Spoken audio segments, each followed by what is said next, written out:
everyone feels relaxed and rejuvenated after that meditation session. I know I do. Thank you, Dr. Bahadirani, for leading us to meditation during the break. We have made it to breakout session number 2, and we have a treat for you all. My name is Dr. Leanne Burnham, and I'm a postdoc fellow in Dr. Rick Kittles' laboratory. As a reminder, please use 1 admin questions to ask questions throughout the session. Dr. Rick Kittles, PhD, is professor and founding director of the Division of Health Equities within the Department of Population Sciences at the City of Hope. He is also associate director of health equities at City of Hope Comprehensive Cancer Center. Dr. Kittles is well known for his research of prostate cancer and health disparities among African Americans. Dr. Kittles' research has focused on understanding the complex issues surrounding race, genetic ancestry, and health disparities. Over the last 20 years, he has been at the forefront of the development of genetic markers for ancestry and how genetic ancestry can be used in genetic studies on disease risk and outcomes. His work has shown the impact of genetic variation across populations in pharmacogenomics, biomarker discovery, and disease gene mapping. Today, I have the honor of interviewing Dr. Kittles as we focus on prostate cancer prevention, a discussion with family caregivers. Dr. Kittles, welcome. Thank you. Good to be here, and I'm excited that you are helping to facilitate this discussion, which I think should be cool. No slides today, just informal discussion. Yes. So to begin, I was curious, how did you get into this field? I know that you began your career as a geneticist, and so what inspired you to transition over into prostate cancer research? Well, I guess maybe I should start about what has gotten me into this field that I'm in right now, this backyard. Actually, I was going to do this inside, but my 1-year-old granddaughter, she has taken over the house, so I'm outside today. And hopefully there'll be no helicopters coming through and all of that. But I really wanted to. When I was young in high school, I was always interested in wondering why people look so different. Why some people were tall, slim, large, skin color, eye color, hair color, and I knew genetics was playing a role. And so that led me to just read more and more, study more and more about genetics. And then I started really getting excited about genetic variation and the role genetic variation plays. And so then I started looking at how variation impacts disease. You know, we inherit DNA from our parents, half from our mother, the other half from our father. And that's why we resemble them. And in some ways we have some of their personalities and habits because some of it is genetic. But we also inherit disease, risk for disease, not just the inheritance through genes, but also through behavior too. So all of that came together as I was in graduate school, actually studying, finishing my PhD. And then my grandfather got really sick really quickly. My mother's father, he was diagnosed with prostate cancer. And that was, within 2 months he was gone. By the time that he went to the doctor and presented, it had already spread throughout his body. And so, that's the thing about prostate cancer. There are no early symptoms or signs. If you have some issues, by the time you go to the doctor, it's pretty much, what we call metastasized, or it's distal. It's not localized. That means it's moved out. The cancer is moved out of the prostate. So yeah, that's what got me really involved. I remember wondering, looking at the numbers back then when my grandfather was diagnosed, and I was like, these numbers are so high for Black men. The rate is so high. The mortality is so high. Why is that? And I haven't stopped looking at that since. Okay. So I know you said that in general, men don't tend to have any symptoms of prostate cancer, but are there some symptoms where you can say that, if you feel this, you really need to go get checked out? There are some things, but that doesn't mean you have cancer. So let's talk about that, right?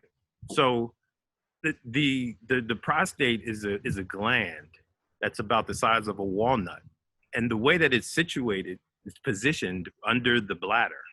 and it surrounds the urethra, which is the tube that comes out of the bladder that then goes, that carries the urine out of your body. The thing about prostate, the gland, is as you get older, your prostate gets larger, gets harder, and that just happens as you get older. But in some cases, if you have cancer, you'll get a lump. It will constrain around the urethra, and so one of the symptoms could be that you have trouble voiding. I mean, you'll get up at night many times to go to the bathroom, and you won't go to the bathroom. That could be a sign that the prostate is swollen, and it's going around it's constraining the urethra. But the issue with that, though, is that, as I said, as you get older, your prostate gets bigger. Also, you can have BPH, which is benign prostatic hyperplasia. It's not prostate cancer. So you just have to be careful when you don't think that just because you're going to the bathroom often and you're not really voiding, you're not clearing, your bladder fully, that it's prostate cancer. Okay. I know that you specialize specifically in prostate cancer in Black men. So what are some reasons that you think they get it younger, or maybe it's more aggressive in them? What are some reasons? Well, I think there's many reasons. The prostate cancer is one of those disparities that has a very strong social cultural component to it.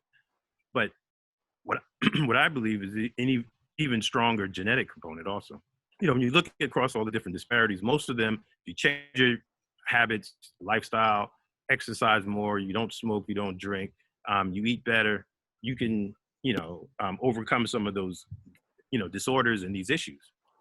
But prostate is one where there's this strong genetic component to it.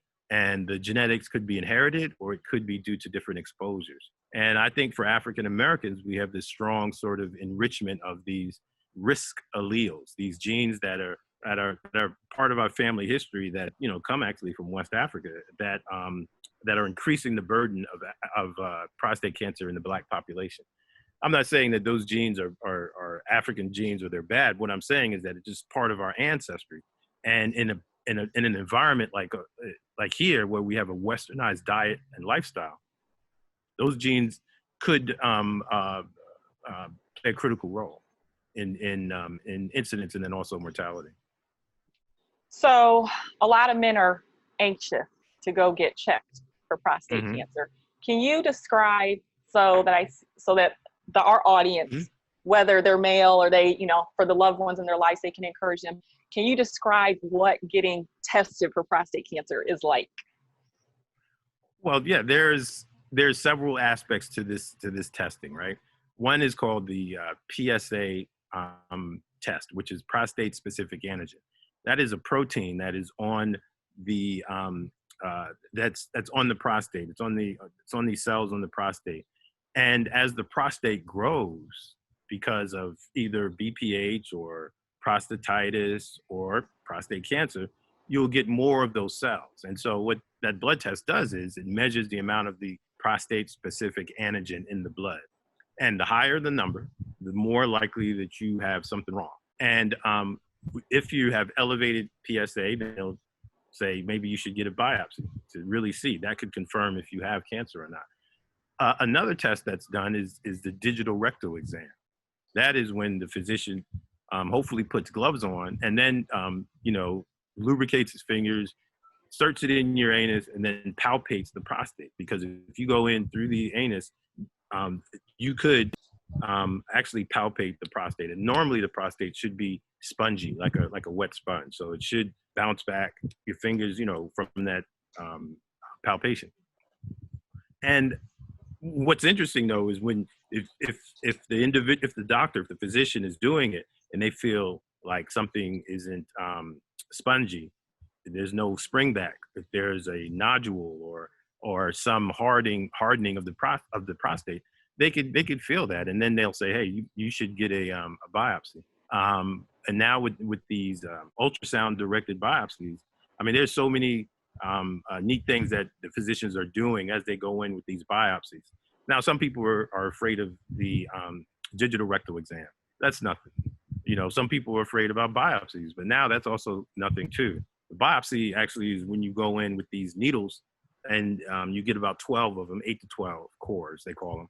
And they take a sample of tissue from the prostate, and then the pathologist looks under the microscope to see if there's cancer cells in those cores in the tissue cores that they took out. Okay.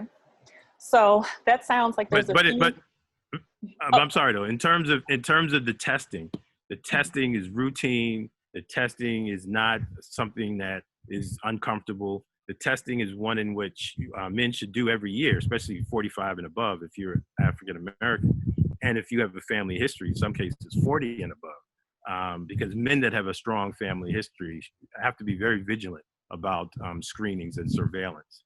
And you know, your PSA should be below 4, actually it should be below 2.5 for most age groups. And then as you, if it goes up, you know, the doctor can say, oh, we're looking at the PSA velocity, meaning, you know, after every PSA test, they see how fast it's rising. That would suggest that there's a cancer body too. So there are many things that you can do to sort of increase your surveillance if you have a family history. Okay, so what can we, as women in the audience, what can we do to get our men to go to the doctor in general, really? Like, this is not even just prostate cancer, but just in general. Right. Like, do you have like a magic formula? Some advice? I don't have a magic formula except honesty. And I tell the women, whether it's your father, your uncle, your brother, or your husband, you have to stay on them. And men, we complain about nagging, but there's obviously, it's like peer pressure, right? Positive peer pressure. And so it's like positive nagging. Men need that nudging sometimes. A lot of Black men need that nudging in order to say, okay, you know what, I'm going to go. What was interesting is, I was studying prostate cancer. I was at the time, 2006? I was at 2005. I was at Ohio State University working in the human cancer genetics program. And I remember getting on my father every year, about getting his PSA test, because number one, I knew what happened to my grandfather. And also I knew, based on what I was studying, that this is an issue in Black men. And so then my sister got involved in nagging him, and my mother was nagging him, go get your PSA, and so he started doing it routinely. And then his PSA started going up. And in fact, they caught prostate cancer for him. They caught his prostate cancer very early. And so it was to the point where he said, okay, well, let me just take it out, what they call a radical prostatectomy. And the tissue is all gone, the gland is all gone, and there's no more, his PSA dropped to 0. And so it's been 0 since 2005. And had he not gone in to be screened early, he would have been one of those late presenters. We call it the presentation late. And we know that if you present late for whatever disease, the outcomes are going to be poor when you compare to those who present early. Okay. So yeah, nag them in. That's the point. Okay. I'm going to blame you when I get in trouble for nagging. So let's say that you go to the doctor, the man goes to the doctor, and they're like, listen, I want to get tested. I want this PSA test. And the doctor says no. Have you heard of this happening? What do you think? How do you think patients can advocate for themselves? So now you're going to get into some controversy now, I see. So over the last 10 years or so, there's been an enormous amount of controversy on how useful the PSA test is for predicting prostate cancer. And even before that, there was a lot of controversy because many urologists said we should use different cutoffs for Black men versus white men, because based on just self-report, Black men, the PSA biomarker test behaved differently in Black men than it did white men. So the predictability was different. And so in some cases, many felt that for white men who had elevated PSAs and they were diagnosed early, that they were overtreated, meaning that they had a radical prostatectomy or some radiation or something that they didn't necessarily need. Maybe they would die of something else. They wasn't going to die of prostate cancer because many of these cancers are slow growing. But that's the case for white men. It's a different beast in black men. Prostate cancer is vastly more aggressive. The clinical features are different, and PSA as a biomarker behaves differently.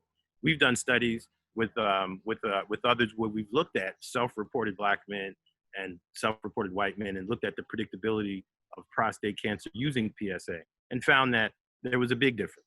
And then when we stratified the African Americans based on genetic ancestry, meaning, you know, those that had high versus low genetic ancestry, we found that with increasing African ancestry, the predictability increased better too. So it performed better men who had high West African ancestry. So this suggests that, you know, obviously that there's some utility and usefulness with PSA as a biomarker test for prostate cancer in black men that may not be there for white men. But 10, 12 years ago, these different organizations started saying that we're not recommending PSA screening like we were before because we are over-treating white men. And it was interesting because what they were doing was just ignoring this situation in black men. Since the bulk of the population was white, they were saying, you know, in terms of reimbursement, you know, in terms of healthcare reimbursement, we're not going to do that because we're over screening this population. And many folk, including myself, were very upset about it. And we were very vocal and advocated for increased screening, not reduced, but increased screening in black men. And found that that ultimately these organizations like the Preventive Task Force did change a little bit of what they recommended based on the feedback from many of the individuals who were involved in prostate cancer in black men. I think that that's just another example of racism in healthcare. I mean, it was the issue of how useful this biomarker is for black men was not even on the table. It was all focused around the data that they had for white men. And yes, there are still men who today go to the doctor and say, I want a PSA test. And the doctor says, no, you shouldn't get one, because the landscape changed after those recommendations. Think about it. I've seen urology departments at hospitals and different clinics. I've seen the whole discussion change based on those recommendations. And so the only way that you can confront that is by saying, look, I am an African-American man. I have increased burden of incidence and mortality because of that. Because the three biggest predictors of prostate cancer are race, right? And age, the two biggest. I mean, and family history, those are the three. Race, African-American race, age, the older you get, the more likely you'll get it, and family history. Some individuals have more than one or two first-degree relatives. Their risk goes up 12-fold. You know, I have it on both sides of my family, which is a major burden of risk that I have, which is why I'm always, you know, vigilant about PSA screening. Let's say that a man goes to the doctor and he, you know, has elevated PSA, he gets a biopsy. Now he found out he has prostate cancer. What are some of the different treatment options available? There are many different treatment options, and it really depends on several things. What's the expertise at the healthcare center that you're going to? Because in some cases they're geared around surgery, so you'll have some of the best surgeons if you feel you want a radical prostatectomy.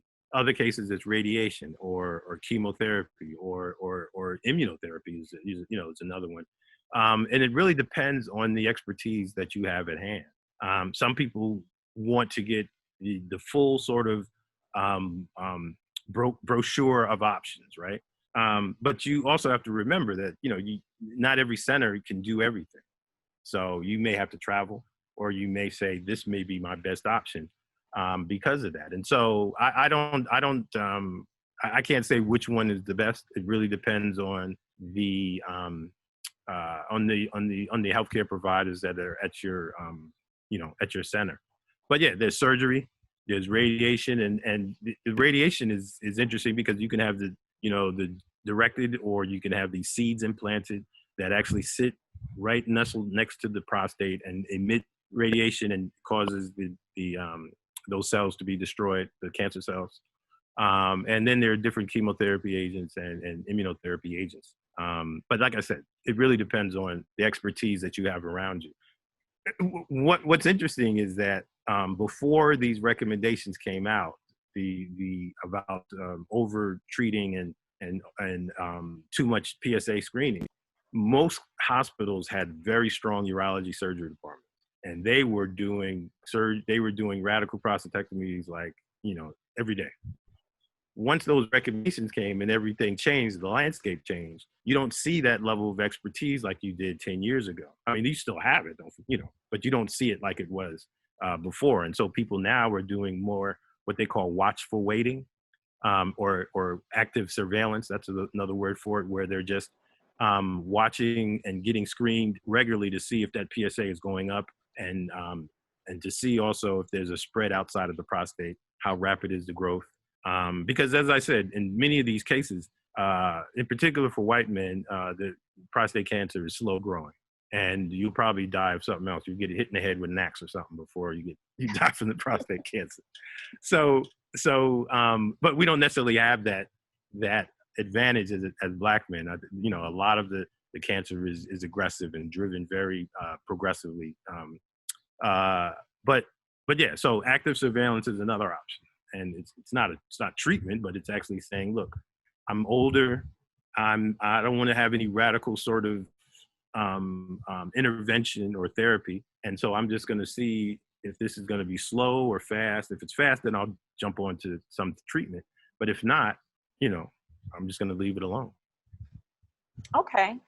I would like to remind everyone, we just have a few minutes left, so I don't want to monopolize all of the questions. If some of you have some, feel free to put it in the chat box. Actually, we have one right now from Lindsay Trevino. She's wondering, is your lab group looking at how environmental exposures may be associated with prostate cancer risk? Yes, we are actually. Initially our lab was geared around the genetic risk factors, but now we've been really open more into looking at not only the environmental risk factors, but how the environmental risk factors and genes interact. We call it gene environment interaction. So we have studies looking at vitamin D in prostate cancer, which is a dietary, due to dietary intake or exposure, like I am outside to the sun. I am producing vitamin D right now. I think I've been out here 30 minutes, so I've produced enough for the day, right? Vitamin D has anti-cancer benefits, but if you are in an environment where you're not getting a lot of sunlight, or if you aren't taking a lot of dietary vitamin D, be it supplements or in your food, then you're at higher risk of being vitamin D deficient. And with that deficiency comes increased burden of risk for prostate and colon and breast cancer, actually. So that's one of the studies that we're looking at. Another one we've started recently, a graduate student of mine who is doing phenomenal work looking at what we call these DNA adducts, or these FIPs, which are they're created by burning red meat.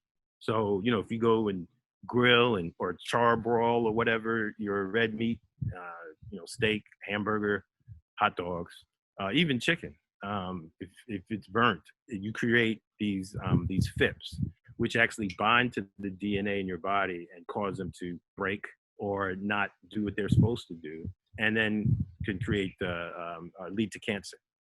So we're doing some studies looking at why Black men love fried food, not fried, but grilled barbecue. No, not why we like it, but why is it a risk factor? And so we're going to try to dissect where in the body is the FIPS being located. Also, how much puts you at risk, and see if it correlates with what we see in the body. Okay, so piggybacking off of that, speaking of research, what are your thoughts on clinical trials for prostate cancer? Clinical trials are very, very important. Hey, was there a hummingbird on my head or something? I don't see it. So clinical trials are critical, not just for prostate cancer, it's for everything. And I say this, I'm saying this humbly in a sense, because I know that African Americans have this lack of trust and this feeling of, and this fear of biomedical research and hospitals and clinical trials and all that stuff. But we have to get over it. We have to be more actively involved in clinical trials, because part of the process of having these trials is so that we can come up with novel new drugs that work better than what we've had in the past. And the way things are going, we're getting so much information from the white population and not enough from Black and Hispanic, Latino populations, and Native American populations. And so we have to be very vigilant and actively involved in these trials so that we are so we end up, one of the arguments people say is, I don't want to be a guinea pig. I'm not going to be in no trial. But they end up being a guinea pig anyway, because once the drug goes through those trials, they never looked at Black people. So in the end, when you do get the drug because you're sick, you're a guinea pig, because it was never tested with people who look like you in the upfront. So I'm very vocal about it. We need to be much more actively involved in these clinical trials, especially the way the science is going. The science is rapidly advancing, and we as a community, in terms of benefit, we're being left behind. That is unfortunate. So speaking of being left behind and maybe diagnosed later than other races and ethnicities, I have men in my family that have been diagnosed with prostate cancer in an early stage, and then I have men that they have bone metastasis already. Can you speak just very briefly to the statistics and how the disease looks if you catch it early versus if you wait too long and catch it late? Yeah, I'm telling you, the survival rate is multiple times higher for men who present early, when it's caught early. And as I said, because you can be very active with your treatment and cure it. I mean, my father is a perfect example where, he had a Gleason of 7, which was borderline. His PSA, I think, was like 4.85, and it was caught early, and it was surgery, and it was taken out.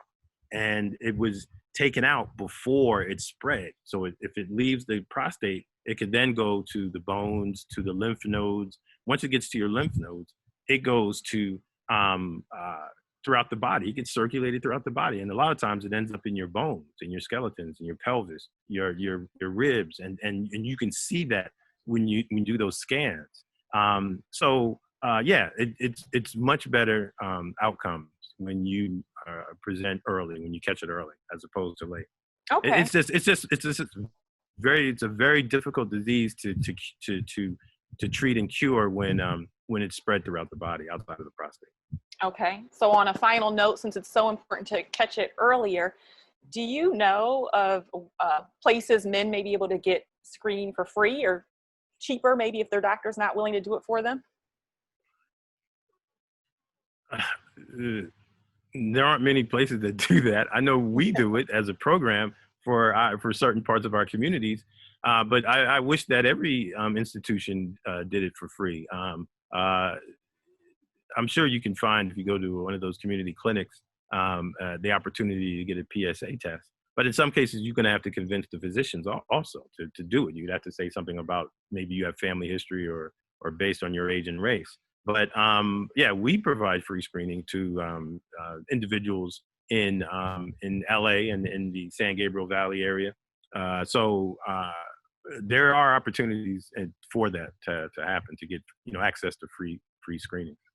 I really appreciate all of your great advice today, Dr. Kittles. I would like to remind all of the participants to complete the Bench to Community survey and evaluation. And with that, I think we're getting ready to head back to the main room. So thank you very much. Thank you. Appreciate you.